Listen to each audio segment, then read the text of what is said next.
బ్లౌజులు కుడుతుండే, శారీస్ అమ్ముతుండే, చిట్టీలు రన్ చేస్తుండే, డబ్బులు ఇంకా సంపాదించాలనే కుతూహలం నా లోపల ఉంది కాబట్టి ఏదో ఒక రకంగా పని చేయాలనే అది నాకు ఉండే అనమాట. కాబట్టి ఏంటి అని అంటే లైఫ్ చూస్తే ఏంటి అని అంటే 2019లో అవకాశం తీసుకున్న వెస్టిజ్ అనే ఆపర్చునిటీని నిజంగా మీరు ఎంత బలవంతంగా వచ్చిరో ఇష్టంతో వచ్చిరో నాకైతే తెలీదు.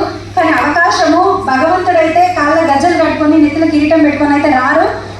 మీ అప్లై రూపంలో మీకు వచ్చే అవకాశం ఇచ్చిరు. ఖచ్చితంగా నిర్ణయం తీసుకోండి. ఇప్పటిదాకా అంటే ఇన్ని సంవత్సరాల నుంచి ఇంతమంది చేస్తున్నప్పుడు మనం కూడా చేయొచ్చా లేదా? కొత్త వాళ్ళు ఎంతమంది ఉన్నారండి ఒకసారి ప్లీజ్. ఏమని ఇన్వైట్ చేసిందో తెలియదు కానీ మీ అప్లైకి అయితే ఫస్ట్ ఈ హాల్లో నుంచి బయటకు వెళ్ళగానే థ్యాంక్స్ చెప్పండి. ఓకేనా? వెస్టిజ్ ఒక ఆపర్చునిటీ ఉంది ఒకటి భూమి మీద అని చెప్పేసి తెలియజేసింది మీకు.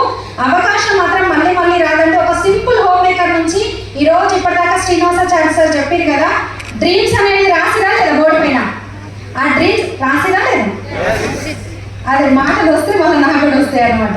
కాబట్టి అక్కడ చూడండి డ్రీమ్ లిస్ట్ లో ప్రతి ఒక్కరికి ఏమేమి కావాలనేది రాసి పెట్టిరు. కానీ ఆ రాసిన బోర్డు 5 సంవత్సరాల ముందు ఇవన్నీ అవుతాయి అనుకున్నా, కానీ ఆ డ్రీమ్ లిస్ట్ లో ఏవేవైతే ఉన్నాయో అవన్నీ నేను ఈరోజు అచీవ్ చేయగలిగినా. వెస్టిజ్ త్రూగా కార్ కావాలన్నా తీసుకున్నా, హౌస్ కావాలన్నా తీసుకున్నా, మనీ ఫ్రీడమా ఉంది, టైం ఫ్రీడమా ఉంది, పిల్లల్ని బాగా చదివించుకోవడమా ఉంది, ఫారెన్ ట్రిప్సా ఉన్నాయి. ఇంకేం కావాలంటే ఇంతకంటే ఎక్కువ? అందరూ రెడీ ఉన్నారా తీసుకోవడానికి? నిజంగా 5 సంవత్సరాల ముందు అవకాశం తీసుకున్నప్పుడు అప్లైన్స్, గ్రేట్ అప్లైన్స్ ఆంజనేయ సార్ కానీ, Srinivas sir, Dasu sir, up SP Bali sir వరకు చాలా మంది సిస్టమ్ ఏదైతే ఉందో వీళ్ళు చెప్పినప్పుడు ఏంటి అని అంటే ఇక్కడ వాళ్ళు చెప్పింది వింటే బాగుపడతామా లేదంటే మనకు నచ్చిన వెళ్తే బాగుపడతామా?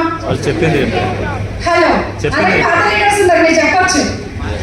వాళ్ళు చెప్పింది మనం సొంతంగా చేసుకుంటూ పోవాలన్నా. కానీ నేనేం చేసిన అంటే నాకు తెలియదు కదా, నాకు వచ్చిందే నా పని అని చెప్పేసి చేసుకుంటే వెళ్ళిపోయినా. మరి రిజల్ట్ వస్తుందా? రాలేదు. నాకు కూడా ఏమైంది అని అంటే ఏం జరిగింది అని అంటే పని చేస్తున్నా కానీ నాకు అనుకున్నంత రిజల్ట్ అయితే లేదు. కానీ అప్పుడే ఏంటి అని అంటే దాస్ సార్, ఆంజనేయ సార్, పూర్ణిమ మేడం చెప్పిన మాట ఏంటంటే మేడం మీకు నచ్చినట్టు చేస్తే వెస్టిజ్లో సక్సెస్ రాదు, సిస్టమ్ చెప్పినట్టు వెళ్తే మీరు సక్సెస్లోకి వెళ్ళిపోతారు, మాలాగా సక్సెస్ తీసుకుంటారని చెప్పారు. అప్పుడే ఏంటి అని అంటే అది ఏంటి అని అంటే PAR, పర్సనల్ యాక్టివిటీ రిపోర్ట్. ఇంతకుముందు PSC